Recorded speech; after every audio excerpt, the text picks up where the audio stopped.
Hoy, como decíamos en el título, vamos a completar en este segundo bloque el tratamiento de la reforma que hizo la Ley 27430 a la Ley de Procedimientos Tributarios 11683, recordando que en la primera exposición yo traje a colación el primer punto de la exposición de motivos de esta reforma cuando ingresa al Congreso.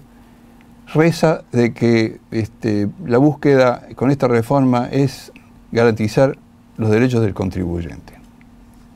Bueno, en ese momento les dije, bueno, al finalizar estos dos ciclos ustedes evaluarán si realmente se cumplió el objetivo trazado por el legislador o de pronto el resultado es opuesto. Yo no voy a avanzar en ese concepto, los dejo librados que cada uno lo extraiga al concluir en esta segunda y última charla, y vamos a abordar directamente la temática que hoy pone énfasis en el nuevo régimen sancionatorio que consagra la reforma, como así también en la nueva escala que tenemos de reducción de sanciones, y allí analizaremos los aspectos altisonantes, temas de jurisprudencia, y en la medida de lo posible también vamos a pretender responder las preguntas que nos hagan al final. De todos modos, Jorge, si es de oportunidad y conveniencia, si te parece alguna interrupción realizarme en el curso de un tema, estás en libertad de hacerlo para tratar de ir respondiendo ya las dudas que se vayan presentando, sin que esto obviamente traiga una extensión de la charla, dado que tenemos un tiempo limitado. Bueno, para iniciar, con relación al régimen sancionatorio, vamos a analizar en primer lugar lo que venía, o sea, lo que teníamos y quedó vigente, y que son todas aquellas infracciones de tipo formal, los incumplimientos a los deberes de colaboración de los administrados para con la administración, son infracciones de menor entidad, y bueno, estaban consagradas estas infracciones en los artículos 38 continuación, 39 continuación de la 11683, y las infracciones que quedaron, que subsisten en el régimen, son las que están en este primer cuadro, como parten desde la omisión en presentar declaración jurada por parte de las personas humanas con la sanción de 200 pesos, pasando por la idéntica omisión por parte de las personas jurídicas, 400 pesos, la omisión de presentar las declaraciones juradas informativas por parte de personas humanas o jurídicas, ahí ya la escala sube significativamente, va de 5.000 a 10.000 pesos. Las violaciones e incumplimientos formales genéricos que estaban en el 39, omisión en informar precio de transferencia, 1.500 a 9.000, y luego tenemos este grupo de omisiones que introdujo la reforma de la Ley 25795 en el año 2003, que fincan en las omisiones de domicilio fiscal, resistencia a la fiscalización, omisiones de informar o falta de conservación de comprobante de operaciones internacionales.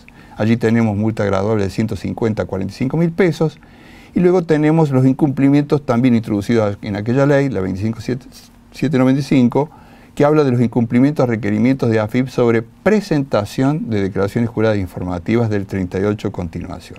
Ahí tenemos multa de 500 a 45.000 pesos, o sea que es un importe significativo también. Idem a la conducta anterior para contribuyentes con monto de facturación iguales o superior a 10 millones de pesos que incumplan el tercer requerimiento del párrafo anterior, ¿no es cierto? Allí tenemos multa de 2 a 10 veces los 45.000. Entonces, esto es lo que queda de lo que venía, y ahora vamos a ver qué es la introducción que hace de nuevas sanciones la Ley 27430, y para ello quiero hacer una necesaria referencia, porque esto realmente son infracciones que son penadas con multas muy onerosas. Esto tiene que ver con lo que nosotros llamamos el capítulo de la fiscalidad internacional, porque estas infracciones vienen a la legislación argentina como consecuencia de tres fenómenos normativos del orden internacional que el tratadista francés Jacques Malherbe, el profesor Jacques Malherbe, tituló como la Revolución Industrial del año 2014.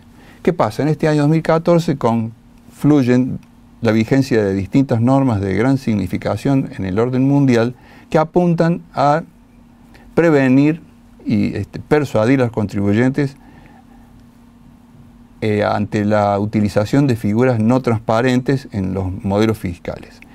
Ello es así porque, bueno, por un lado, Estados Unidos consagra el régimen FATCA, la ley FATCA, que es aprobada en el 2010, pero entra en vigencia en el año 2014, exige a las entidades financieras extranjeras, o sea, fuera de Estados Unidos, receptoras de pagos de fuente norteamericana, la declaración al IRS, o sea, al organismo de fiscalización, la DGI de Estados Unidos, información de los titulares de cuentas, sean personas humanas o jurídicas, americanas, y si la institución financiera extranjera no acepta colaborar y no declara los datos de los titulares de las cuentas al IRS, el agente americano pagador deberá retener el 30% de los pagos en cuestión. O sea que esto es un ingreso con carácter de pago único y definitivo, importa una verdadera sanción ante la no colaboración del banco extranjero por los movimientos de ciudadanos estadounidenses o personas jurídicas estadounidenses. Eso 2014. Y el otro hito fundamental al cual Malherbe hace referencia para titular a este año 2014 como el año de la revolución fiscal, es que la Organización para del Desarrollo Económico, la OCDE, concluye el modelo de convenio multilateral de asistencia administrativa mutua en materia fiscal, que contiene, bueno, este convenio fue suscrito en 1988, pero completado y modificado por el Protocolo de París en el año 2010, y fue suscrito por Argentina en el año 2011. Ustedes saben, o al que no lo sepa, esto es noticia, desde luego, Argentina está involucrada en un proceso de incorporación a la OCDE como miembro activo, pero aún no lo es, tiene que cumplir determinados estándares y ha suscrito este convenio multilateral de asistencia administrativa en materia fiscal y con motivo de ese convenio, en cumplimiento de ese convenio, es que viene el régimen del blanqueo del año 2016, luego la adhesión a los regímenes de intercambio de información automático ya entre los fiscos de los países adheridos a la OCDE, Argentina lo viene cumpliendo, y eso en verdad conmocionó al mundo tributario occidental. Y por otro lado, la OCDE también, en cumplimiento de sus pautas anti-erosión de las bases imponibles, dictó las normas BEP, que están destinadas a poner punto final a lo que se llama la doble no imposición. Es cuando los contribuyentes formalizan figuras jurídicas para licuar el tributo y radicar el domicilio allí donde hay países de baja o nula tributación, y es más, lograr como objetivo máximo lograr la doble no imposición, ¿no? O sea que no solamente evitar la doble imposición, sino lograr la doble no imposición, ni en el lugar de la fuente ni en el lugar del domicilio. Bueno, estas normas concurren a partir del año 2014, y es que Argentina, como consecuencia de estas normas, dicta una resolución, la AFIP, que es la Resolución General 4130, en la que establece, esto tiene vigencia para el año 2017 ya, esta resolución general, es un régimen de información para grupos de entidades multinacionales residentes en el país, en donde tienen la obligación de presentar un informe país por país, con una información muy completa sobre las actividades de cada ente, y por otro lado, también están obligadas las entidades residentes en el país, integrantes de grupos de entidades multinacionales, también a presentar anualmente los datos fiscales y económicos de la entidad radicada en el país. Entonces, como ven ustedes, o sea, hay una doble obligación de informar por parte del grupo controlante y por parte de la entidad radicada en el país, de brindar toda esta completa información que, entre otros datos, son los siguientes: los ingresos totales, los activos tangibles, la cantidad de empleados, los resultados acumulados, no distribuidos, los impuestos a las ganancias devengados, el capital social. Bueno, toda esta información que a partir de esa fecha tienen que cumplir estos grupos económicos cuando a nivel mundial tengan una facturación igual o superior a 750 millones de euros. Acá este cuadro lo que está precisando, tabulando, digamos, son las distintas infracciones a este régimen de la 4130 de información, digamos, internacional, cuando los contribuyentes involucrados, los obligados, incumplen. Arrancamos con la figura de omitir informar la pertenencia a grupos de entidades multinacionales cuyos ingresos superen los fijados por la AFIP. Ahí tenemos una sanción de 80.000 a 200.000 pesos. En la tercera columna he consignado la norma en cuestión. Idem, cuando la entidad multinacional tenga ingresos inferiores a los fijados, la multa en estos supuestos por esta infracción se reduce de 15.000 a 70.000 pesos. Omitir informar datos identificatorios del sujeto informante designado para presentar el informe país por país va de 80.000 a 200.000 pesos la multa. La omisión de presentar el informe país por país o presentarlo extemporáneamente de modo parcial, incompleto o erróneo, tenemos 600.000 a 900.000 pesos. El incumplimiento total o parcial de los requerimientos de AFIP, ya cuando es AFIP que ante el incumplimiento requiere la presentación del informe país por país, allí tenemos multa de 180 a 300.000 pesos. Y luego, para finalizar esta grilla de infracciones, el incumplimiento a requerimientos de AFIP de cumplimentar los 4 primeros deberes formales, la multa es acumulable de 200.000 pesos respecto de las multas que se aplican a las infracciones por incumplimientos arriba señalados. Como ven, es un régimen de alta onerosidad. Y agrega el último párrafo del nuevo artículo 39 continuación, que si existiera resolución condenatoria respecto del cumplimiento de un requerimiento, las sucesivas reiteraciones que se formulen a continuación y que tuvieran por objeto el mismo deber formal, serán pasibles de multas independientes aun cuando las anteriores no hubieran quedado firmes o estuvieran en curso de discusión administrativo-judicial.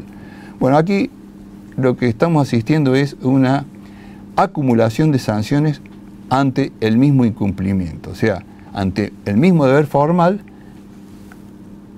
al ser incumplido un sucesivo tras otro requerimiento, el fisco con esta norma se encuentra con el derecho de aplicar tantas multas como incumplimientos relativos a este mismo deber formal comete el infractor, en este caso el contribuyente.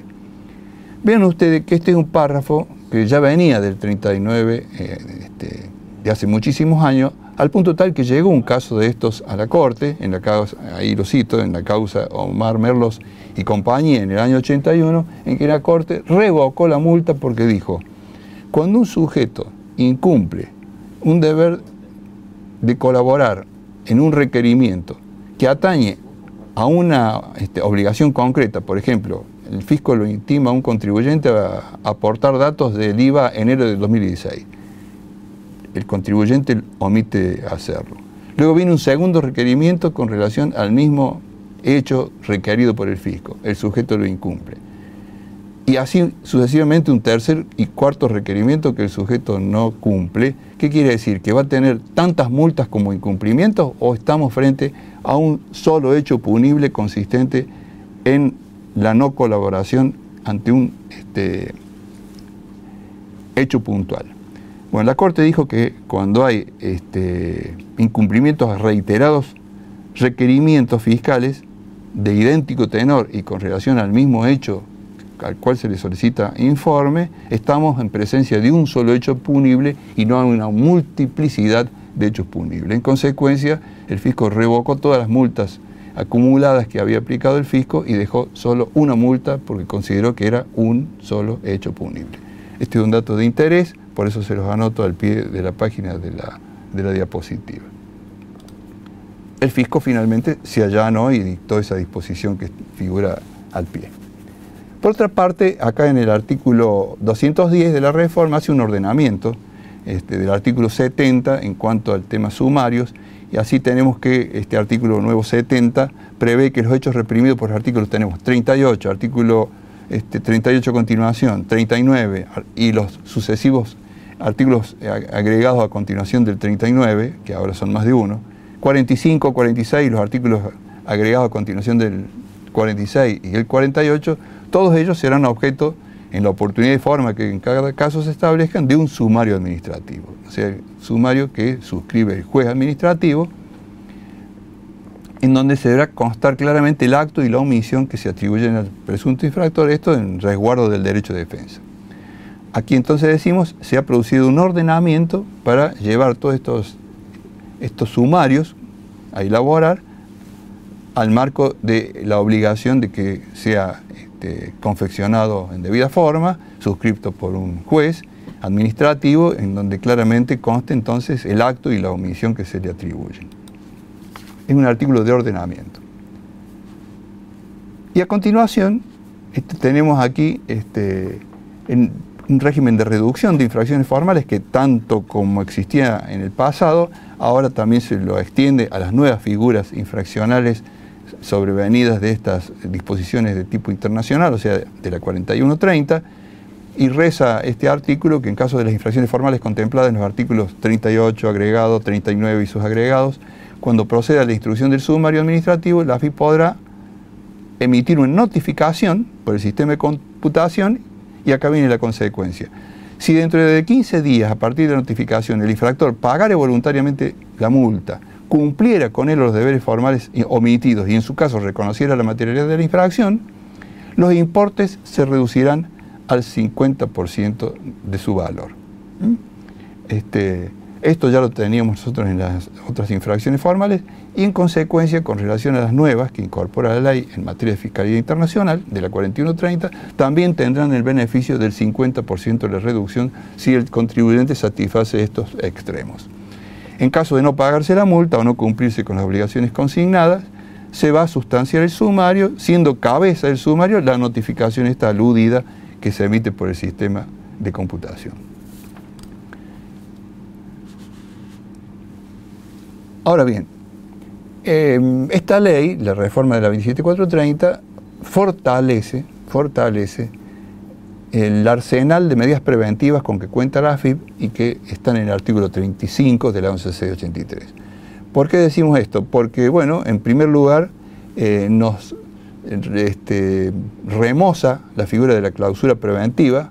¿Por qué? Porque la clausura preventiva del inciso F, tal como estaba diseñada en el régimen anterior, ustedes saben que recibió muchos fallos en contra, declarando la inconstitucionalidad de la norma porque afectaba el derecho de defensa.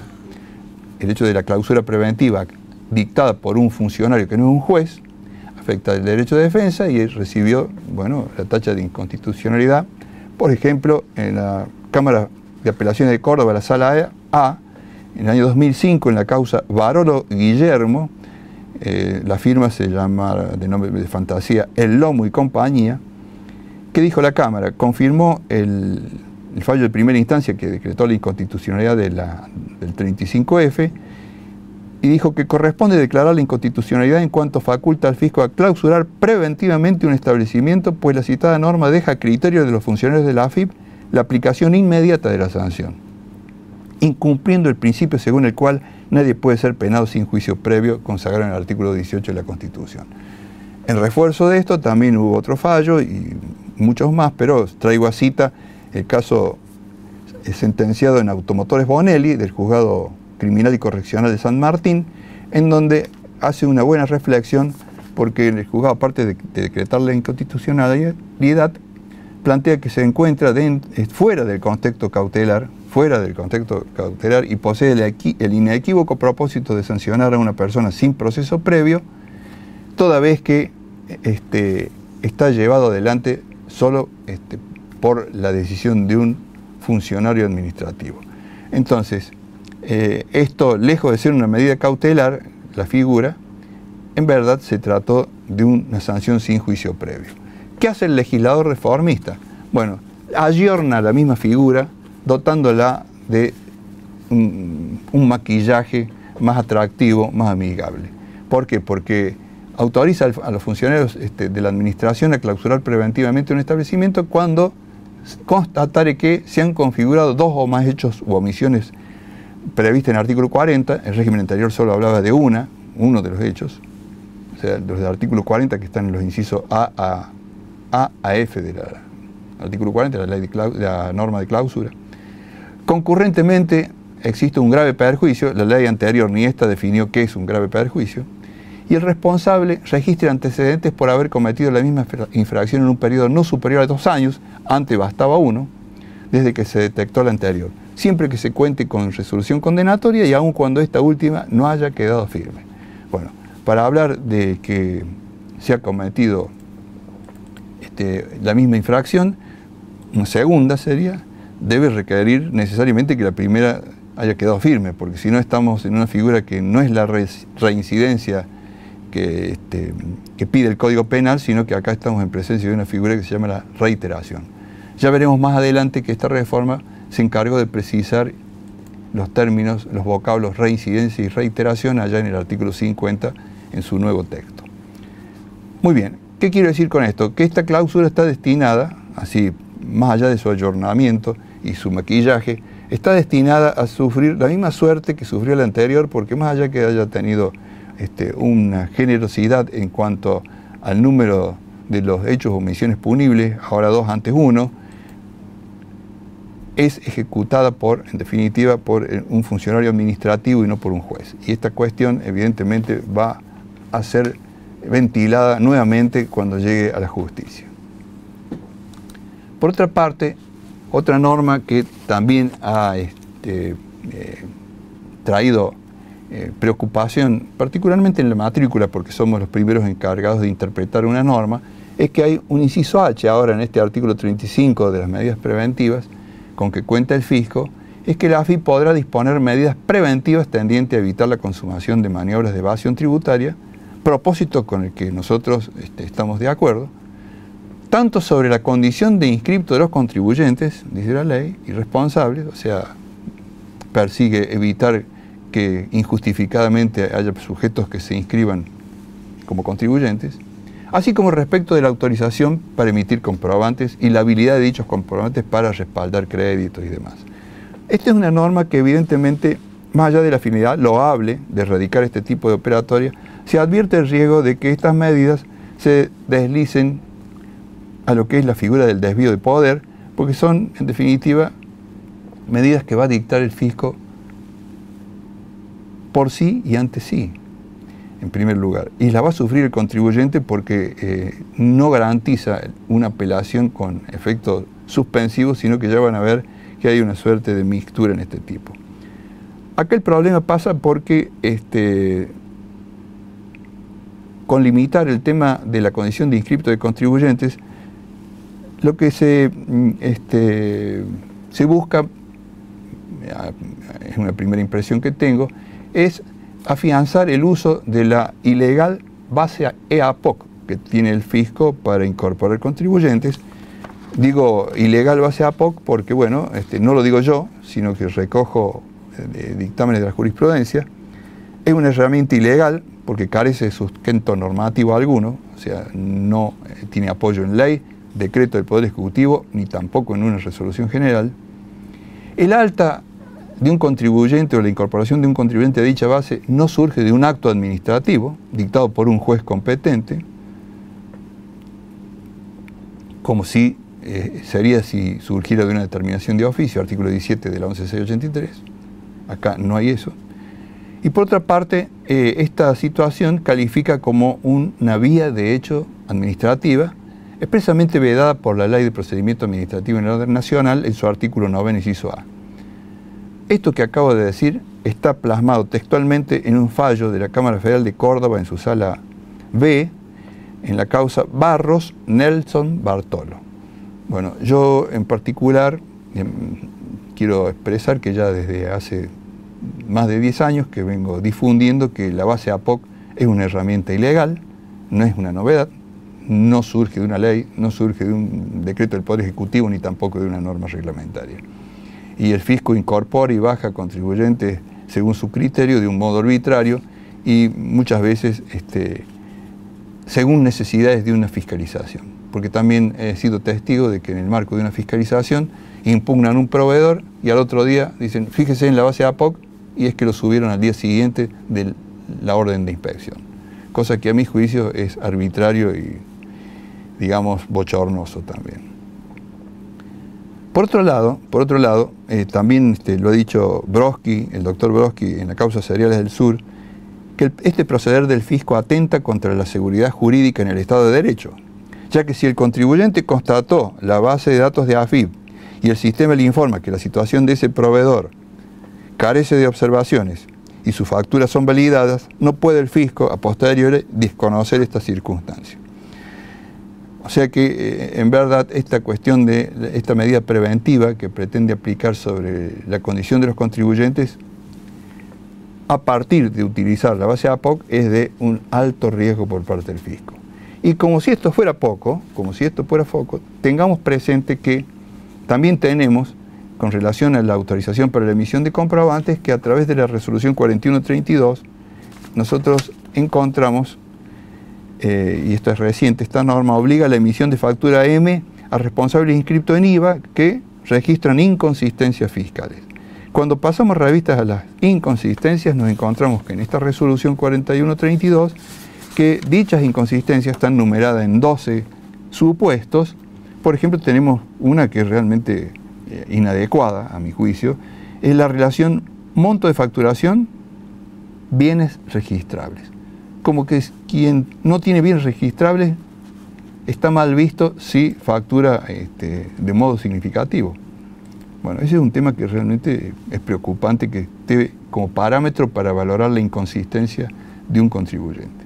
Otra, información de terceros. Bueno, este es un supuesto de que un competidor de mala fe se encarga de difundir malos antecedentes de un colega y bueno, esto llega a oídos de la AFIP y eso va a dar lugar, pregunto, a que se lo considere al denunciado o al mal referido como un contribuyente con inconsistencias. Es realmente absurdo.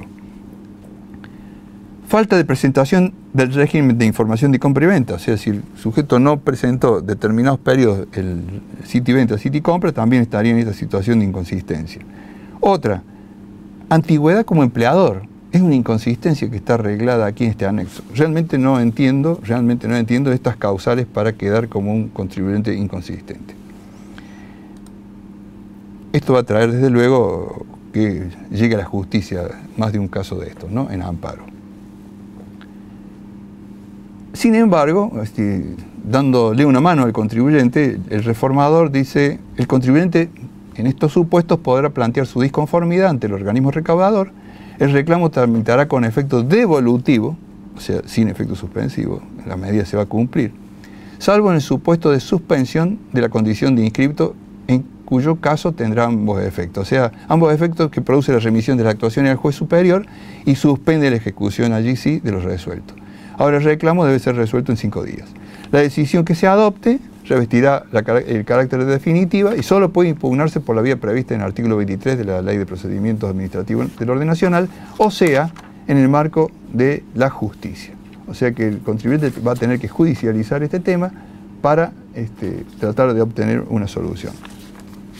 Además, ese recurso en la justicia carece de efecto suspensivo. Eso se los adelanto porque la medida se va a tener que cumplir por parte del contribuyente, más allá que la judicialice. Bueno, hay novedades también ayornando la figura de la clausura. Aquí también se la ha tornado un poco más amigable, se la ha maquillado para presentarla mejor, porque también viene de recibir bastantes fallos adversos en estos años y en consecuencia el reformador aspiró a tornarla más simpática. Ello así, el primer párrafo del artículo 40 nos muestra que serán sancionados con clausura de 2 a 6 días, antes era de 3 a 10, por eso digo es una norma más simpática, más benigna. El establecimiento local, oficina, recinto comercial, industrial, agropecuario, siempre que el valor de los bienes o servicios que se trate exceda de 10 pesos, bueno, acá no tuvieron un poco el criterio de la bagatela presente. El 194 nos dice que una conducta punible es cuando no emitieren facturas o comprobantes equivalentes, ahí hay un supuesto que va a acarrear la clausura, antes había otro verbo típico que era no entregare. Bueno, ahora ha sido eliminado esto a raíz de controversias que se ventilaron en la justicia. Ha quedado una única conducta típica, que es el supuesto de no emitir. Y por otra parte, se agrega el caso del inciso G, que en caso de un establecimiento de al menos 10 empleados que tengan el 50% más del personal relevado sin registrar, van a entrar en clausura, cuando antes no tenía clausura. Ahora sí, estos supuestos de personal no registrado van a sufrir la clausura. A estos efectos, el 245 deroga el primer artículo agregado a continuación del 40. Quedan en el 40 el mínimo y el máximo de la sanción de clausura se duplicará cuando se cometa otra infracción de las previstas en este artículo dentro de 2 años. Solo basta aquí la reiteración, ¿ven? De nuevo, el legislador se conforma con la reiteración y no con la reincidencia. Y el tercer párrafo también queda que sin perjuicio de la sanción de clausura se habilita también la posibilidad de aplicar la suspensión del uso de la matrícula, licencia o inscripción registral cuando su otorgamiento sea competencia del Poder Ejecutivo Nacional. Bueno, estas normas quedan y sí se incorpora el primer párrafo del artículo, a continuación del primer párrafo del 40, el siguiente párrafo: sin perjuicio de las demás sanciones que pudieran corresponder, se aplicará una multa de 3.000 a 100.000 pesos, esto es muy oneroso, a quienes ocuparon trabajadores en relación de dependencia y no los registraren y declaren conforme a las formalidades legales exigidas. Bueno, en estos supuestos, también de esta clausura por el personal no declarado, va a ser aplicable el procedimiento recursivo previsto en el 77 de esta ley. Y por otra parte, bueno, tenemos que el artículo 213 sustituye el 277 ya en el plano del aspecto procesal de la clausura en sí. Tenemos que las sanciones de clausura y suspensión de la matrícula serán recurribles, aquí tenemos, por recurso en sede administrativa, o sea, por apelación administrativa dentro de los 5 días de ser notificado ante los funcionarios superiores que designe el fisco, quien se deberán expedir en un plazo de 10 días. La resolución a que se refiere el párrafo anterior será, a su vez, el recurso, si viene denegado el recurso de apelación administrativa, puede recurrir en apelación ante los juzgados en lo penal económico y los juzgados federales en el interior de la República. Debe ser también interpuesto en un plazo de 5 días ante la justicia y verificado el cumplimiento de los requisitos formales. Será elevada esta pieza a conocimiento del juez. La decisión del juez también será apelable ante la Cámara Federal en cuestión y siempre estos recursos tienen efecto suspensivo. Aquí el legislador ha receptado la doctrina de la Corte dictada en la causa Lapidus en el sentido de dotar, de asignarle, de atribuirle el efecto suspensivo a la vía recursiva en materia de clausuras hasta la Corte inclusive, ¿cierto? Esto es muy importante que lo dijera la ley. También en este supuesto del efecto suspensivo y estas características que tiene ahora, se ha hecho extensivo este criterio a los casos en donde hay decomiso de mercadería sujeta a secuestro, pero aquí el plazo para recurrir de 5 días baja a 3 días. Por otro lado, en caso de urgencia, dicho plazo se reducirá a 48 horas de recibido el recurso de apelación para tratarlo el juez administrativo. Y también acá vamos a tener recurso en sede administrativa y por otro lado recurso en sede de la justicia federal. En ambos casos el escrito de recurso debe ser interpuesto tanto en sede administrativa como en el caso de la justicia federal dentro de los 3 días de notificar la resolución. La decisión del juez será apelable y los recursos siempre tendrán el efecto suspensivo. Esto ha sido la novedad con relación a la clausura. Esto es bastante interesante porque ha quedado expresamente incorporado a la ley el efecto suspensivo de la vía recursiva. Bueno, ahora vamos a tratar las sanciones de tipo material, cómo han sido modificadas por esta nueva ley. En particular vamos a iniciar con el tratamiento del artículo 45 que da la nueva ley en materia de omisión de impuestos, Bueno, tenemos una primera novedad que será sancionado con multa del 100% del gravamen dejado de pagar, retener o percibir oportunamente, siempre que no corresponda a la aplicación del 46 y en tanto no existe error excusable. Quienes omitieron, bueno, y aquí viene a continuación las 4 conductas típicas que reprime esta figura, pero ya podemos aquí comentar la primera novedad que antes teníamos para la figura de la omisión de impuestos, una graduación del 50 al 100% del gravamen dejado de pagar, o sea, de la omisión en cuestión, y ahora ha quedado solo el tope máximo del 100% como porcentaje único, no hay más graduación, que justamente merece la objeción de la doctrina. ¿Por qué? Porque la graduación del 100% se aplicaba a los casos ya de reincidentes, y la graduación inferior era para atendiendo la gravedad del caso. Bueno, aquí en este particular, aquí el reformador elevó al máximo la figura, la graduación de la sanción, llevándola a una sanción de tipo objetivo, porque prescinde de la culpabilidad. Justamente la graduación atendía al grado de culpa que manifestaba el sujeto y le probaba el fisco en los casos de omisión. Tengamos presente que aquí tenemos 2 tipos de incumplimientos. Un incumplimiento de una obligación de hacer, o sea, no hacer, no presentar la declaración jurada, y la combinación con una obligación, no hacer, una obligación de dar, o sea, incumplir una obligación de dar, que es la de entregar la suma de dinero emergente de la declaración jurada. Entonces, aquí estamos en presencia de una doble omisión, obligación de hacer y obligación de dar. Por otra parte, tengan presente que se aplica esta figura de modo subsidiario, en tanto no se aplica el 46 como conducta agravada y en tanto no existe error excusable como justamente supuesto de inimputabilidad. ¿Qué más decir? La omisión de impuestos es una figura materialmente omisiva y subjetivamente culposa. Quiere decir que aquí tenemos la conducta humana, antijurídica, típica, culpable, pero esa culpa a título de culpa. Las exteriorizaciones de la culpa son la negligencia, un no hacer, o una imprudencia, hacer lo que no debió hacer. También tenemos la impericia, que es la típica culpa profesional. Pero aquí, justamente, en la negligencia está el no hacer, una obligación de hacer, o sea, presentar la declaración jurada, y la imprudencia está en los supuestos de no hacer lo que debió hacer, o sea, no pagar, mediante la no presentación de la declaración jurada, o presentar una declaración jurada inexacta para pagar menos. Entonces, aquí se han mantenido las 4 conductas típicas que venían del régimen anterior, que es el no pago de impuestos mediante la falta de presentación de declaración jurada o por ser inexactas las presentadas, no actuar como agente de retención o percepción, o también omitir el pago de ingresos a cuenta o anticipos cuando corresponde presentar las declaraciones juradas, o por ser inexactas las presentadas. Sigue el artículo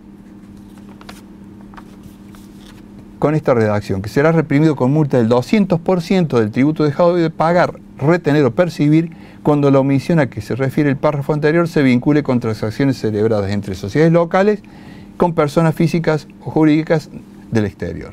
O sea que esto sería, digamos, viene a sustituir aquella graduación de multa de 1 a 4 veces que tenía el régimen anterior. Por lo tanto, esta es una norma, en esta parte, en este aspecto y en estas conductas, es una norma más benigna, que ha dejado en el 200% las omisiones cuando se trate de hechos imponibles que liguen sociedades locales con sociedades del exterior. Por otra parte, la reforma introduce la figura de la reincidencia. La reincidencia está definida en el artículo 50, viene de la instrucción 6 del 2007, pero particularmente está ligada y tiene su anclaje en el Código Penal, justamente en el artículo 50 del Código Penal argentino. La reincidencia es cuando un condenado con sentencia firme vuelve a cometer una infracción o un delito de la misma naturaleza con posterioridad. Aquí el legislador tributario ha tomado esta figura, la reincidencia, en la comisión de las conductas tipificadas en el pie del párrafo, agravando la sanción de omisión al 200% cuando se trate de una reincidencia local, digamos, entre contribuyentes locales. y un 300% cuando la reincidencia está entre un contribuyente local con uno del exterior. Esto es la graduación que ha tomado nuestro legislador, y esto creo que es un tema bastante delicado, porque tenemos que tener presente que cualquier ajuste de inspección conformado por el contribuyente deriva en una sanción.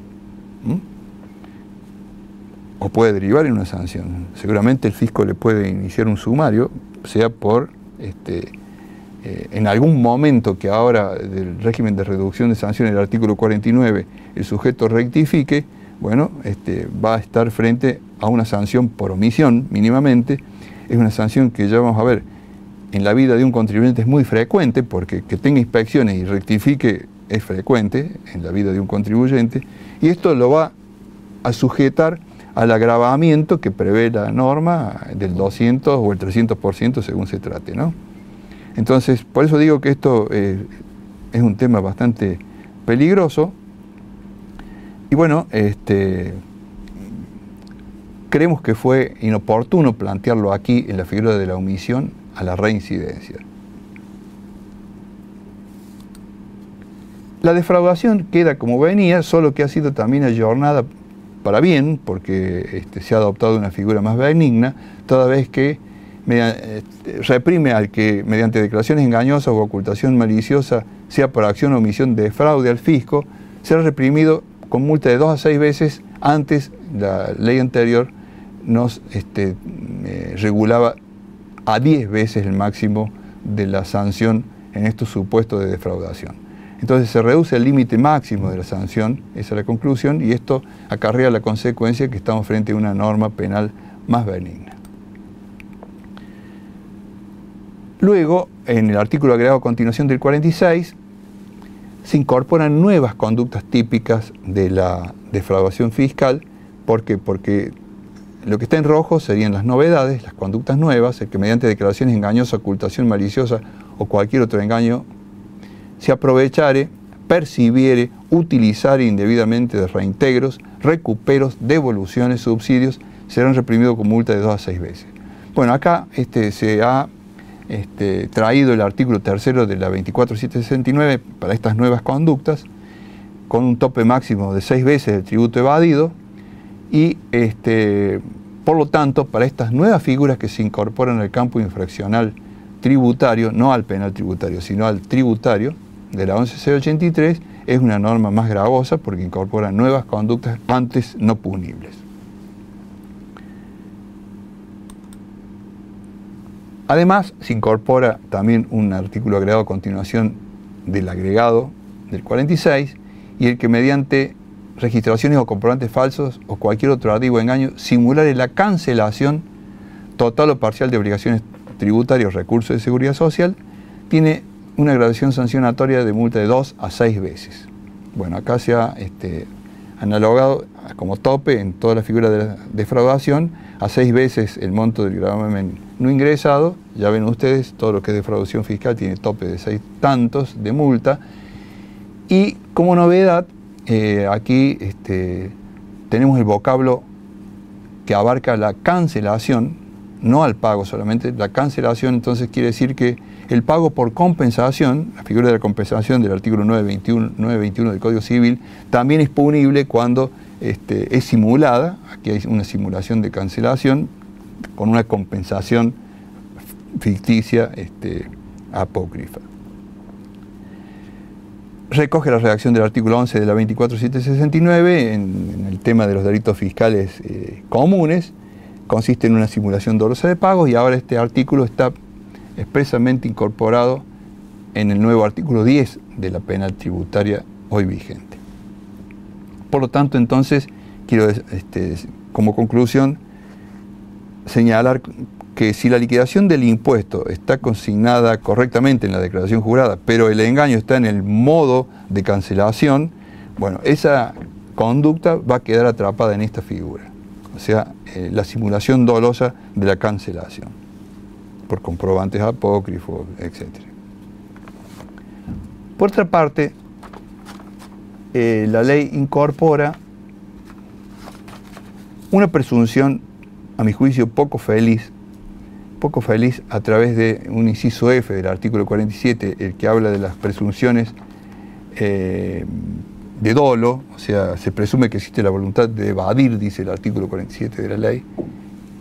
Y dentro de los incisos que han sido fuertemente reprochables, ahora se agrega otro que yo también voy a reprochar en esta ocasión, porque se presume la voluntad de evadir F cuando no se utilicen los instrumentos de medición, control, rastreo y localización de mercadería tendientes a facilitar la verificación y localización de tributos, cuando ello resulte obligatorio en cumplimiento de dispuestos por leyes, decretos y reglamentación. ¿De qué está hablando esto? Ustedes saben que en el agro, por ejemplo, en la ganadería, se exige la colocación de un chip para la ubicación, un chip en la oreja para la ubicación de la hacienda. Quiere decir que si un contribuyente ganadero no completó los chips en las orejas de las vacas, vamos a estar ante un supuesto de presunción de dolo. Esto me parece exagerado. Más aún cuando esa conducta está atrapada también como inciso G en el artículo 40 y merece clausura. O sea que no solamente que está introduciendo una presunción de dolo juris tantum, que resulta no solo abusiva, sino que ustedes saben que en materia de la presunción del dolo, el derecho penal lo ha tachado de inconstitucional, y la doctrina y jurisprudencia también en materia de la penal tributaria nuestra, penal administrativo, si se quiere, de la 11C83, tenemos fallos de la Corte en la que se reprochó que a partir de una presunción fiscal se construya una presunción penal o presunción de segundo grado, porque esto resulta ajeno al principio de reserva de ley. Me recuerdo en este momento a Ricardo Núñez, a Sebastián Soler, y en particular a fallos de la Corte, como en el recaído en Massa Generoso, el embalme de Clarey y Garelo, o en Montenegro Hermanos, con excelentes dictámenes de los procuradores que estuvieron en suerte en estas normas. El caso de Becerra en Montenegro Hermanos tiene un dictamen de procuración excelente en donde aborrece la utilización de presunciones de segundo grado para fundar una acusación de fraude. ¿Qué quiero decir con esto? Que esto es grave porque además de ser una presunción de dolo, reprochado por la jurisprudencia y demás, además está encuadrado como una conducta punible de clausura en el inciso F del artículo 40, o sea, el mismo texto. Entonces estaríamos en presencia de una doble punición por una misma supuesta infracción que en verdad no es más que una presunción. Por eso extiendo mis reproches y entiendo que esto va a ser encargado por la justicia y tachado de inconstitucional.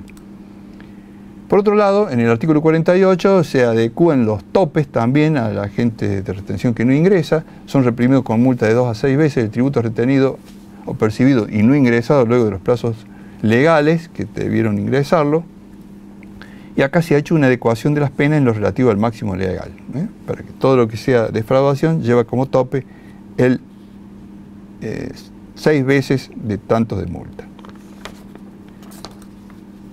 Y acá viene un poco este cuadro a resumir el interés que ha despertado en nuestra matrícula y en los que tratamos de interpretar esta figura, que es el nuevo régimen de reducción de sanciones que contiene el artículo 49 modificado, o el nuevo texto del artículo 49. Es interesante aquí porque ya van a ver ustedes que se ha producido la incorporación de antecedentes jurisprudenciales muy útiles. Porque vamos en primer lugar a señalar que se han encuadrado 5 momentos en los que el sujeto contribuyente puede regularizar su situación y conforme al momento en el que regulariza tiene una reducción prevista en este peldaño de reducciones. En primer lugar, tenemos el supuesto de aquel contribuyente que regulariza su situación y presenta sus declaraciones juradas originales o las rectifica antes que le notifiquen la orden de intervención, de inicio de inspección y no es reincidente en las infracciones materiales. Bueno, en esos supuestos que el sujeto asume su rol de presentar la declaración jurada original luego de vencidos los plazos, o rectifica antes, siempre estos momentos, antes de recibir y notificarse de la orden de intervención, En el régimen anterior no se aplicaba sanción respecto del sujeto que presentaba la declaración original tardía, pero en los supuestos de declaraciones juradas rectificativas se aplicaba, por el hecho de rectificar, aún antes de la vista de la determinación de oficio, 1/3 del mínimo. Así estaba regulado en el artículo 49 porque es anterior al momento comisivo de la omisión, que es cuando el sujeto recibe la vista de la determinación de oficio. En el régimen anterior, la fecha, digamos, dirimente de la omisión de impuestos era el momento en que era notificado de la vista de la determinación de oficio. En consecuencia, todo el régimen de reducción de sanciones tenía como pauta o parámetro ese momento. Bueno, ahora, ¿qué ha pasado con la reforma? Ha resuelto que no es punible tanto quien regulariza presentando su declaración jurada original, como antes, no es punible, pero tampoco es punible aquel sujeto que rectifica antes de la vista. Y aquí se ha producido una saludable igualación, en resguardo de la garantía de igualdad, ¿cierto? Por más que parezca redundante, se ha producido una igualación de conducta entre quien presenta tardíamente su declaración jurada original y aquel que rectifica antes de la vista. En este caso, antes de la orden de intervención. En realidad, lo que el legislador ha hecho aquí es tomar un precedente jurisprudencial muy útil, que es el que recayó en el caso Fonseca María y Alicia, en el Juzgado Nacional de Primera Instancia en lo Contencioso Administrativo Federal número 9 de la jueza Clara María Dopico, en un fallo del 24 de 4 de 1995, que dijo la jueza: quien rectifica su declaración jurada inexacta antes de la vista de determinación de oficio está en igual situación jurídica, no en una peor, que quien no ha presentado su declaración jurada y lo presenta, la original, antes de la vista. El distinto tratamiento sancionatorio, dijo, afecta el principio de igualdad. Bueno, esto es un fallo con esta doctrina muy atractiva, que además la jueza se apoyó en la figura de la tentativa del derecho penal y dijo, repitiendo lo que señala el artículo 43 del Código Penal, dice: el autor de tentativa no estará sujeto a pena cuando desistiere voluntariamente del delito. Es el caso de aquel sujeto que presenta una declaración jurada original inexacta y luego la rectifica, o sea, voluntariamente desiste del delito y corrige la declaración inexacta. Por lo tanto, la jueza le otorgó igual tratamiento y no aceptó, rechazó, le revocó la aplicación de la multa. El legislador de hoy, que viene a reformar esta figura, abandona la aplicación de sanción para ambos supuestos infraccionales, en tanto presenten la declaración jurada original o rectifiquen la que inexacta antes de la OI, no llevará sanción. En este aspecto es una norma más benigna para aquel que rectifica antes de la orden de intervención. Otro supuesto, regulariza su situación ya en el paso siguiente, o sea, en el lapso que corre entre la fecha que le notifiquen la orden de intervención y la prevista, que ahora tiene existencia normativa, en el 36 continuación. La prevista es aquella liquidación un poco que confecciona fiscalización, o sea, los inspectores, y pone en la consideración del contribuyente. Si el contribuyente inspeccionado, en el plazo que va entre la orden de intervención y la prevista, regulariza y presenta su declaración jurada, digo regularizar, no se exige el pago, hablo de regularizar presentando la declaración jurada. Bueno, antes, ¿qué teníamos? Para la declaración jurada rectificativa tenía el beneficio de a 1/3 del mínimo del impuesto en omisión de impuesto, era el 16,67, y si era dolo, evasión, el 66%, que era 1/3 del 200. Para la declaración jurada original no llevaba sanción porque el sujeto estaba presentándola antes de la corrida de vista de la determinación de oficio. Muy bien. ¿Qué hace el legislador reformista? Aplica un régimen de reducción al 25% del mínimo del tributo omitido, o sea, sería el 25 del 100%, que está ahora fijado como porcentaje único para la figura de la omisión, y para la evasión sería el 50%, que es el 25% del 200%. Esta norma, en este aspecto, tiene también una benignidad, pero ¿en dónde? En el régimen anterior, porque acá tenemos en el régimen anterior el 16,67 para la omisión y el 66,67 para la evasión. Por lo tanto, para la omisión es más benigno y para la evasión es más benigno el nuevo. O sea, empiezan a dar estas combinaciones que yo los alerto por lo que voy a explicar a continuación. Otro momento, el tercer momento, regulariza el contribuyente su situación y presenta su declaración jurada original o rectifica la inexacta antes de la corrida de vista, o sea, después de la prevista. Bueno, para la declaración jurada rectificativa, decíamos, va a 1/3 del mínimo antes, porque el momento dirimente era la notificación de la vista de determinación de oficio, en tanto que el nuevo régimen reduce al 50% el mínimo del tributo omitido, sería en este caso de omisión el 50%, y si es evasión, el cargo será del 100%, que es el 50% de 200. Sigue siendo más benigna, en este supuesto para omisión, el régimen anterior.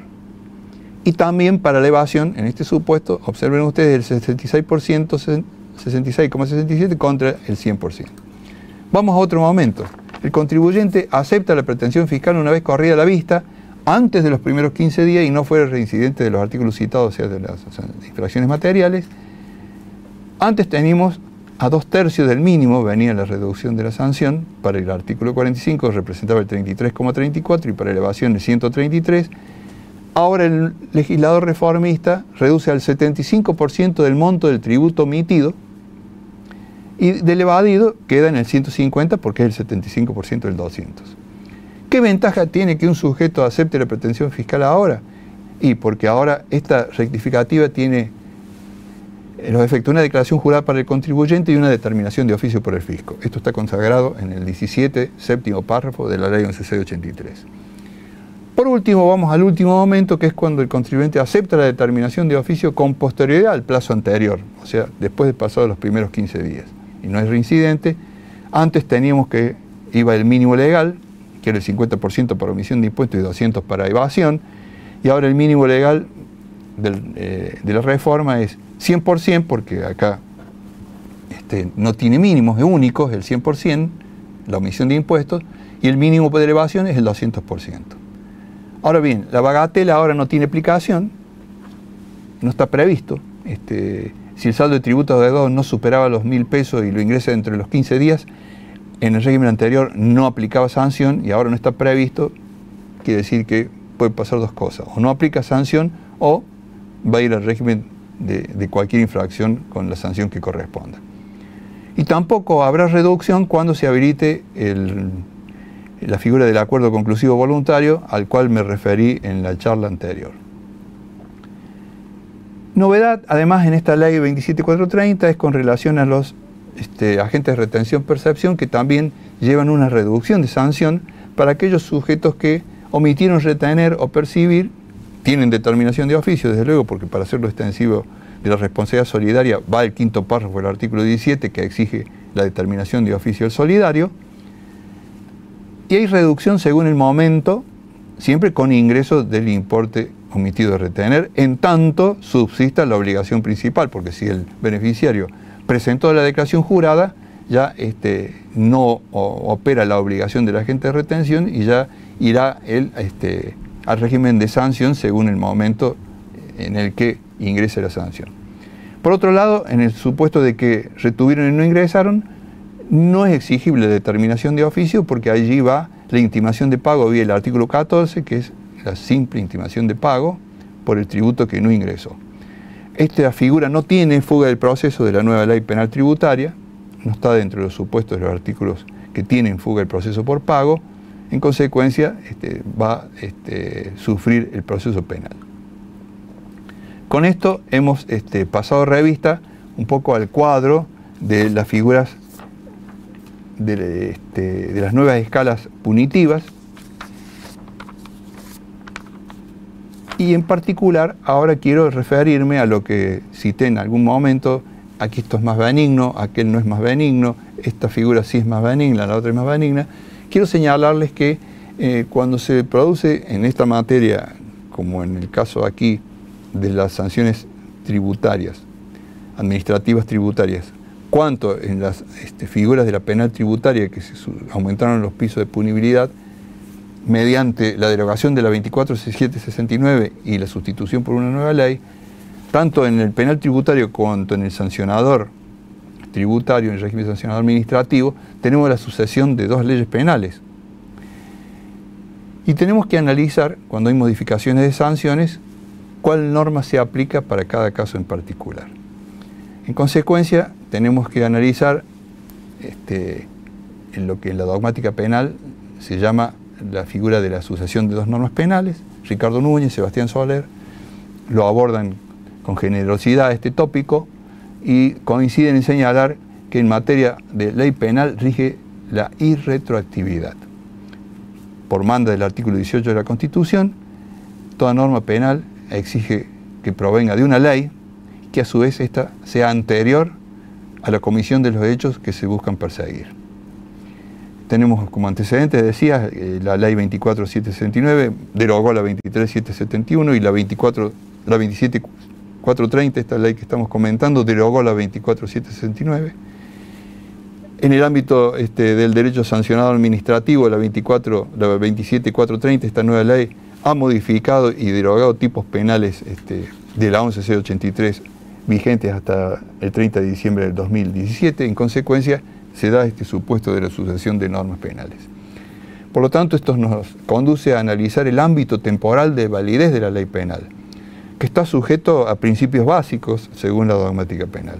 En primer lugar, el que señala el principio de reserva de ley, o sea, la exigencia de ley, y que ésta sea anterior a los hechos que se persiguen.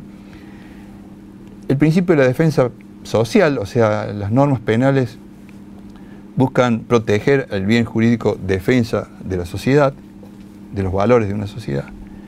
El principio de la cosa juzgada, o sea, que no puede volverse sobre una nueva causa a un hecho, a una causa que quedó juzgada y esta pasó en autoridad de cosa firme, juzgada.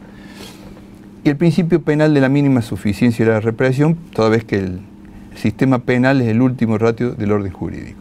Todos estos principios confluyen en el artículo 2 del Código Penal, que nos habla de la norma penal más benigna.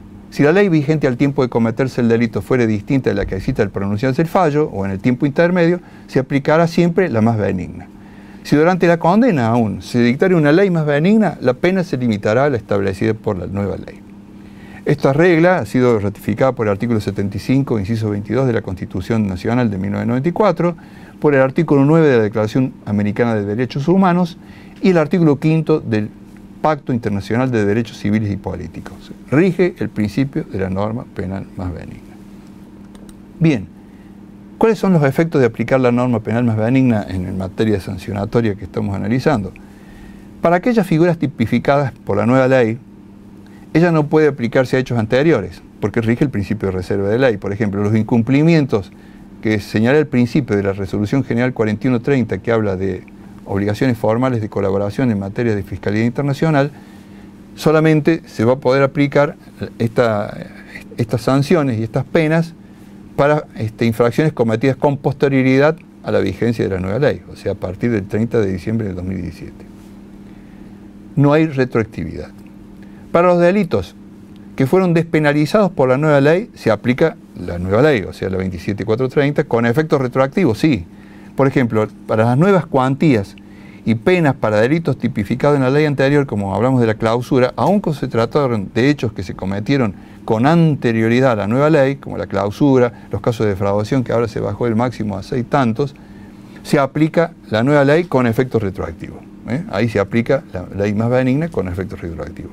Y en materia penal tributaria tenemos los precedentes de la Corte en las causas Cristalux, Palero y Soler, que ratifican esto de la aplicación de la norma más benigna, y ahora ustedes saben, está en debate si esta nueva ley 27430, con la elevación de las cuantías, debe aplicarse a las causas en trámites. Esto ya lo dirá la Corte, pero hay jurisprudencia mayoritariamente favorable a la aplicación de la norma más benigna. Para los delitos que la nueva ley crea sanciones más gravosas, como ser el artículo 45, ahora tiene un porcentaje único del 100% del impuesto omitido, se aplica la ley nueva, la ley reformada, si los hechos se cometieron durante su vigencia. Porque si los hechos vienen de expedientes anteriores a la vigencia, o sea, durante el tiempo de la ley anterior, se aplica la norma antes vigente. ¿Por qué? Porque es más benigna y la vieja ley cobra actividad por eso se llama ultraactividad de la ley anterior más benigna, si se cumple el requisito de la benignidad. Por ello, el intérprete, a la hora de discernir cuál norma es la más benigna, debe comparar ambas normas para cada caso y debe elegir de las dos solo una y aplicar todas sus premisas integralmente. No debe mezclar, porque si mezcla estaría creando una nueva ley, cosa que está vedada para todo intérprete, sea juez o no juez. El método de interpretación es que se debe hacer un análisis integral de cada ley según al caso que se va a aplicar.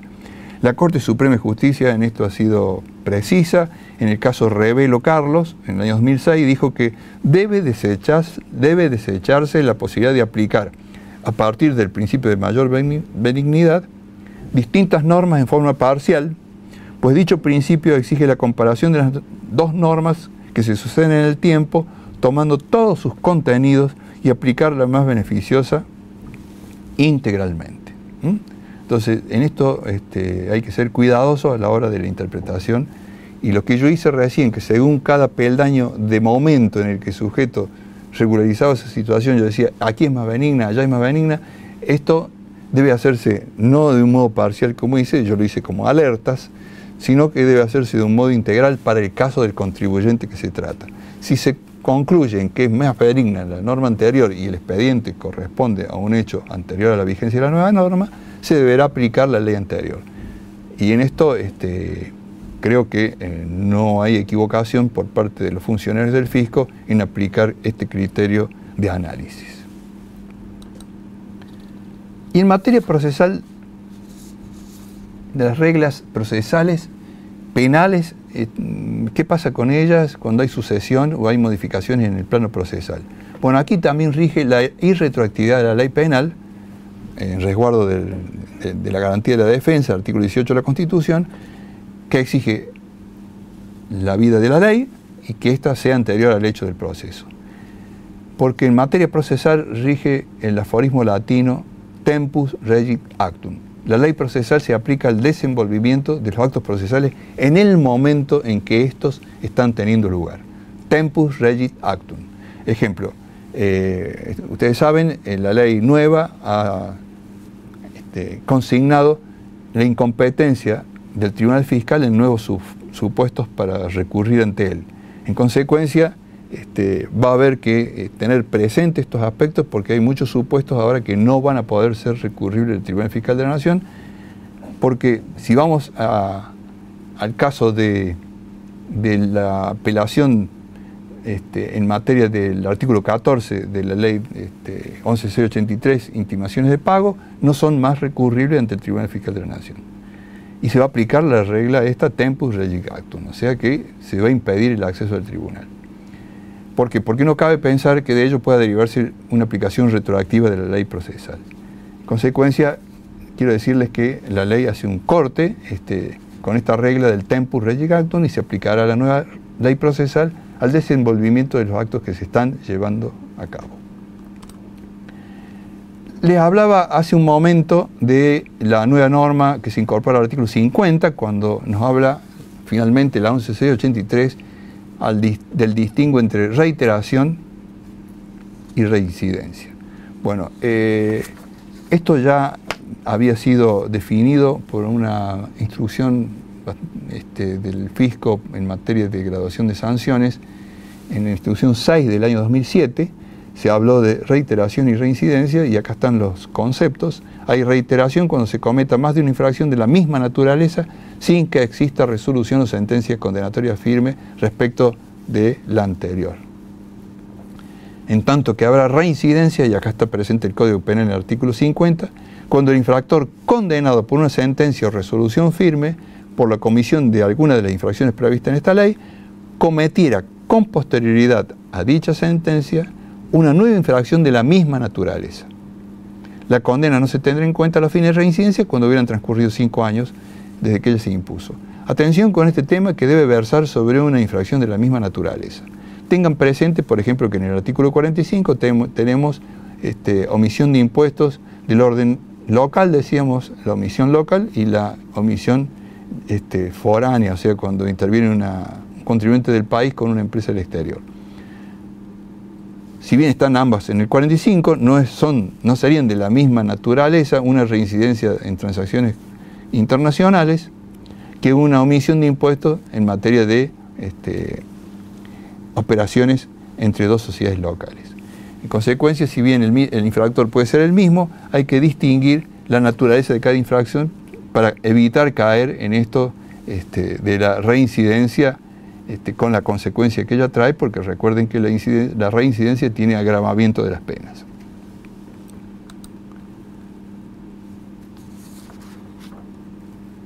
Otra norma que se incorpora con más amplitud de expresión es el error excusable, que también se lo recoge del texto de la instrucción 6 del 2007, porque bueno, el error excusable puede ser esencial, para ser excusable, ser esencial e inculpable.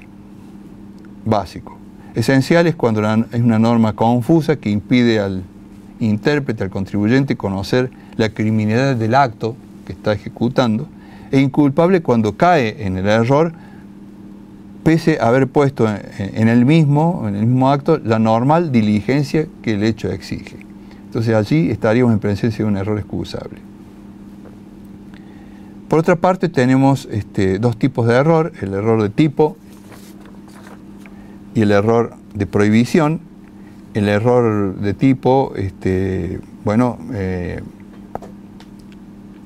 aquel que atañe al error de la norma sustantiva, es el error de hecho, error de tipo, error de hecho, o error de derecho extrapenal, como ser el desconocimiento de la norma sustantiva, de la norma tributaria. Y por otro lado tenemos el error de derecho, que no excusa, el error de derecho no excusa. ¿Por qué? Porque la ley no se presume, nadie puede oponer el desconocimiento de una norma. Hay un viejo fallo de la Corte Suprema de Justicia de la Nación en la causa Nelly Bonvici, que adujo el desconocimiento de la ley de clausura como eximente de la sanción.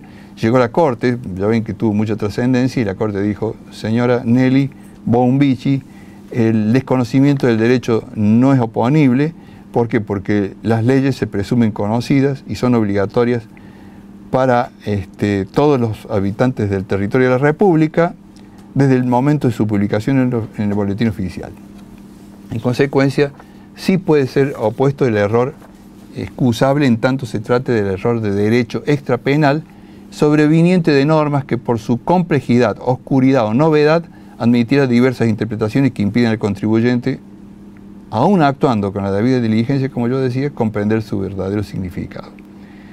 Y bueno, para valorar la presencia del error excusable se van a tener presente la norma incumplida, la condición del contribuyente, la reiteración de la conducta en supuestos anteriores.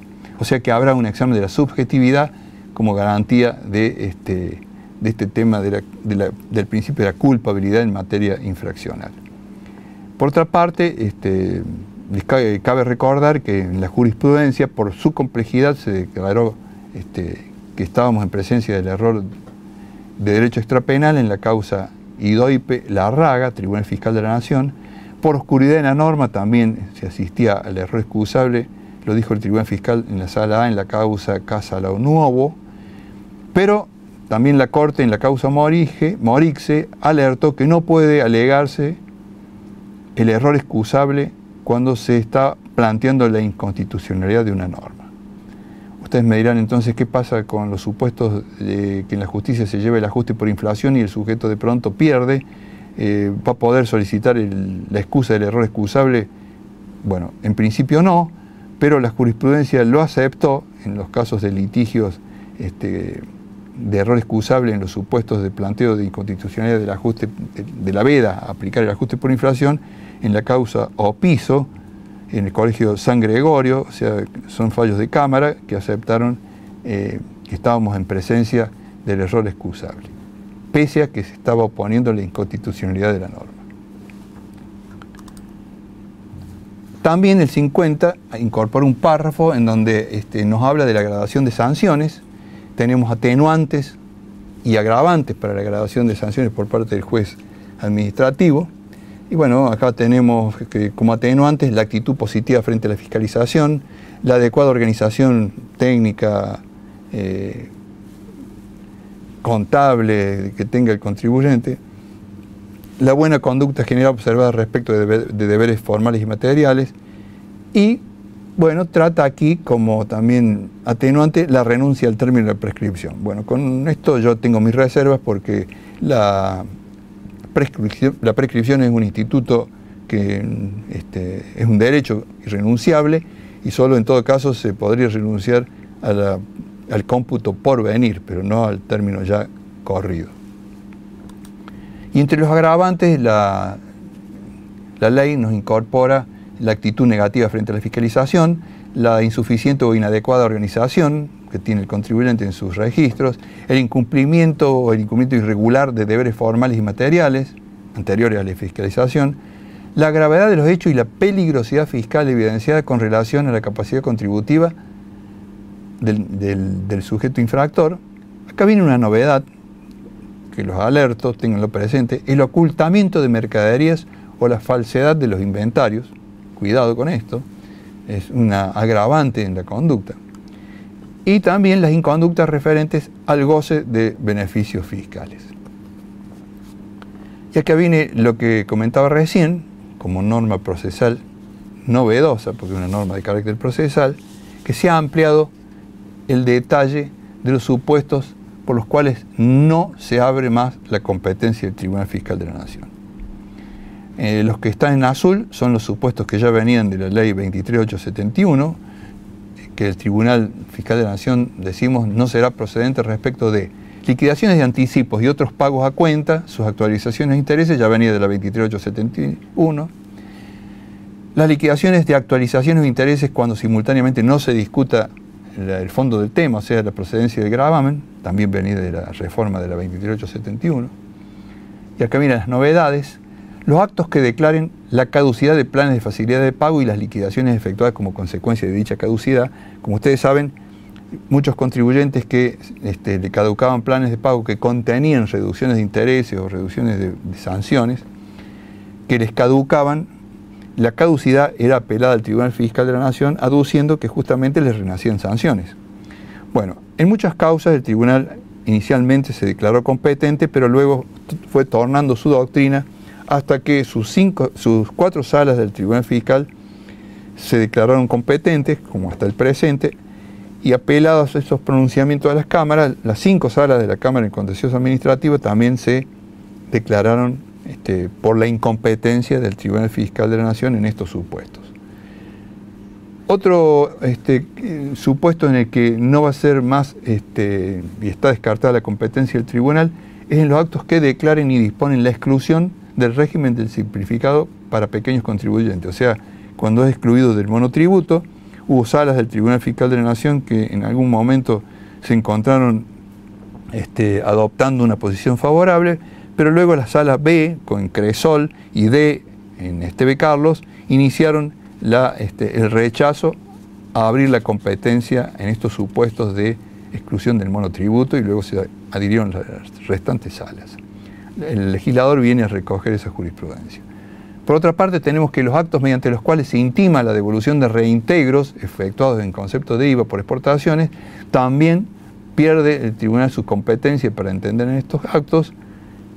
Vale sentar aquí como precedente el caso Curtiembre-Fontela, en la que el tribunal en un plenario se declaró incompetente en estos supuestos, pero luego la Cámara revirtió el criterio del tribunal y declaró su competencia. Y en particular, últimamente, la Cámara, en plenario, las 2C, Sociedad Anónima, declaró la competencia en estos supuestos del Tribunal Fiscal de la Nación. Bueno, ¿qué hace el legislador ahora? Le quita la competencia en estos supuestos y por lo tanto, ¿qué va a pasar? Y que en planteos que lleguen al Tribunal Fiscal por esta cuestión, la devolución de reintegros en concepto de IVA por exportaciones, el tribunal se va a declarar incompetente. Ya vamos a ver un caso particular, que hay un caso muy concreto, que luego de la reforma, en el caso Mía Calimar, se declaró incompetente la Sala D, el 24 del 5 del 2018, y en otro caso muy reciente también del 31 de agosto del 2018, A contrario censu, la Sala B, en la causa CHS de Argentina, Sociedad Anónima, declaró su competencia porque al momento de la interposición del recurso regía la anterior ley 11.683. O sea que por esto, como ven, se aplica en materia procesal la regla tempus regit actum. Lo que está intentando hacer este fallo CHS es aplicar la ley procesal en el momento en que los hechos se estaban moviendo, y ese recurso se interpuso en tiempos de vigencia del anterior régimen procesal. Por lo tanto, le declaró la competencia a aquella presentación del recurso, en tanto que aquellos recursos que están presentados con posterioridad a la reforma, el tribunal le deniega la competencia, o sea, no le abre la competencia.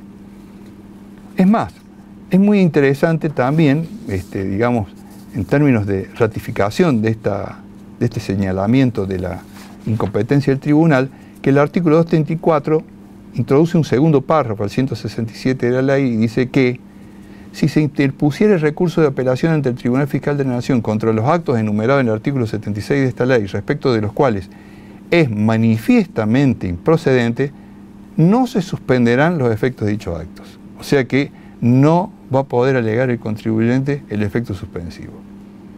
Eso está diciendo el artículo. Pero ¿qué pasa? Dejé para el último el tratamiento de que tampoco se declara competente el tribunal en las intimaciones cursadas de conformidad con lo previsto en el artículo 14 de la ley. El artículo 14 de la ley nos habla del cómputo de importes improcedentes contra el saldo de la declaración jurada. Bueno, inicialmente hubo un plenario del Tribunal Fiscal de la Nación en la causa Banco Roela, de acá de Córdoba, plenario del tribunal, por el cual se declaró incompetente el Tribunal Fiscal en estos supuestos de intimaciones cursadas de conformidad con el artículo 14, o sea, cómputo de importes improcedentes contra el saldo de la declaración jurada. Y luego la Cámara, en lo contencioso administrativo federal, en un plenario, ratificó esta postura del tribunal en Rosa Sur, por el cual entonces el tribunal no era competente para entender en las apelaciones de estas intimaciones de pago. ¿Por qué? Porque la intimación del pago del artículo 14 de la ley no surge de un acto administrativo, no surge de una determinación de oficio, sino que es una simple intimación de pago que tampoco está suscripta por un juez administrativo. Entonces, es más, la propia letra de la ley en el artículo 14 dice que no procede para su impugnación de estos medios que son improcedentes para cancelar un saldo de declaración jurada, no será procedente aplicar el procedimiento determinativo de oficio, sino que bastará la simple intimación de pago de los conceptos reclamados. Bueno, ¿a qué viene este análisis? A que, ¿qué va a pasar a posteriori con las intimaciones del artículo 14 y la reforma? Porque, en primer lugar, se deberá verificar si la intimación responde a las causales de dicho artículo, porque debe versar sobre conceptos improcedentes tales como retenciones, pago a cuenta, acreditaciones, saldo a favor propio de terceros, que sean improcedentes, verdaderamente improcedentes, y no extender la utilización de esta intimación del artículo 14 como pretende hacerlo el artículo 8 para extender la responsabilidad solidaria, que comenté los otros días en oportunidad de tratar el artículo 8 de la ley 11.683, evitando la determinación de oficio que manda a hacer el quinto párrafo del artículo 17 para hacer la simple intimación de pago y extender la responsabilidad solidaria al tercero al cual se le pretende atraer el patrimonio. Eso, señale oportunamente, es absolutamente improcedente, la utilización de la intimación de pago del artículo 14. ¿Por qué? Porque no es un acto administrativo. Tampoco lo suscribe un juez administrativo. En consecuencia, ¿qué va a pasar ahora cuando un sujeto vaya al Tribunal Fiscal porque la AFIP le intima, como en esta causa que traigo ahora, Corporación Catamarqueña, le intima el cómputo improcedente de saldos a favor que provienen de otro tributo, en este caso venía de mínima presunta, no se lo permite aplicar y le hace una intimación de pago. ¿Qué hace el contribuyente? Va al Tribunal Fiscal de la Nación, el tribunal abre su competencia y ¿qué dijo el Tribunal Fiscal? En primer lugar, dijo que lo que importa analizar es qué es lo que se reclama, o sea, lo sustancial, y no cómo se lo reclama, lo formal. estamos en presencia aquí de que el fisco, dijo la Cámara, ha evitado el procedimiento de determinación de pago, ha evitado el procedimiento de determinación de oficio para recurrir a la simple intimación de pago. Entonces, ¿qué hizo la Cámara? Declaró la competencia del Tribunal Fiscal porque el caso versa sobre una verdadera determinación de oficio. Y agregó a la Cámara, la circunstancia que AFIP no cumpla con la determinación de oficio previa, como se reclamó impuesto a la ganancia mínima presunta, no impide la competencia del tribunal porque lo que interesa es qué se reclama, que es lo sustancial, y no cómo se reclama. De no ser así, la Administración podría eludir la competencia del Tribunal Fiscal mediante el simple arbitrio de emitir la intimación de pago del artículo 14, o sea, un mal uso de esta figura del artículo 14. Y por otro lado, para finalizar, quiero decirles que solo el Tribunal Fiscal podrá declarar su incompetencia. Mientras tanto, porque es el juez de la causa, o sea, mientras tanto, el recurso sí tendrá efecto suspensivo, y lo dijo la Corte en la causa Distribución del 11 del 2013, y todos estos antecedentes los invito a que lo analicen con más detalle en el fallo de Corporación Catamarqueña Sociedad Anónima de la Cámara Sala 4 de diciembre del 2017. Bueno, señores, he tratado de dar una maratónica alocución de todas estas nuevas figuras y de reforma en la parte de las sanciones, la reducción y bueno, estas novedades en materia de la pérdida de competencia del Tribunal Fiscal en ciertas materias. Muchas gracias.